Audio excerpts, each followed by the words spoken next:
হাসনাত আবদুল্লাহর একটি Facebook post ব্যাপক আলোচনার জন্ম দিয়েছে। জাতীয় নাগরিক পার্টি এনসিপির দক্ষিণাঞ্চলের এই মুখ্য সংগঠক পোস্টে লিখেন, যেদিন থেকে আওয়ামী বিরোধী অবস্থান ও আপোষের রাজনীতির বিরোধিতাকে শিষ্টাচার বহির্ভূত বলা শুরু হয়েছে, সেদিন থেকেই আওয়ামী লীগের মিছিল বড় হতে শুরু করেছে। আপোষের রাজনীতি যারা করছেন তাদের সতর্ক করে হাসনাত আবদুল্লাহ লিখেন, অতি শীঘ্রই আওয়ামী লীগ নিয়ে সিদ্ধান্তে আসুন, না হলে আপনারা করবেন আপোষের রাজনীতি আর আমি করব শিষ্টাচার বহির্ভূত আচরণ। এনসিপির এ নেতা হুঁশিয়ারি দিয়ে লিখেন, আমি শিষ্টাচার বহির্ভূত আচরণ শুরু করলে নিতে পারবেন না, সাবধান হয়ে যান।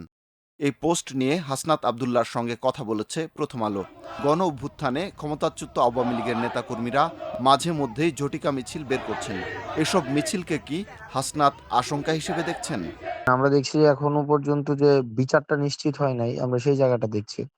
এটার সিম্বল হচ্ছে যে বিচার যদি হইতো, তাহলে বিচার প্রক্রিয়াটা নিশ্চিত হইলে আজকে আমরা আওয়ামী লীগের কাছ থেকে আমরা অনুশোচনা পাইতাম, আমরা আওয়ামী লীগের কাছ থেকে ক্ষমা, এই বিষয়টা আমরা প্রত্যাশা ছিল।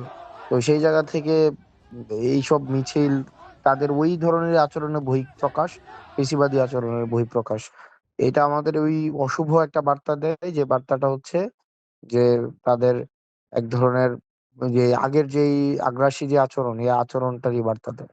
পোস্টে হাসনাত আওয়ামী লীগের সঙ্গে আপোষকারীদের সতর্ক করেছেন, কিন্তু কারা এ আপোষ করছেন সেটি উল্লেখ করেননি। আমি পোস্টে লিখছি যারাই কম্প্রোমাইজের রাজনীতি করছে, যারা করছে এটা, আমি যখন মনে করবো appropriate time I will disclose. যদি মনে হয় এই ধরনের সিচুয়েশন হয়, কম্প্রোমাইজ যারা করছে with Awami League.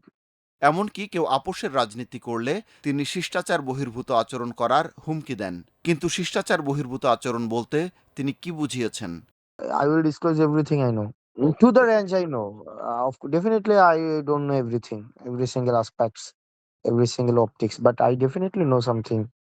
So whatever I know will be disclosed if I see Aomi rehabilitation is ongoing with the help of some kind of compromising politics.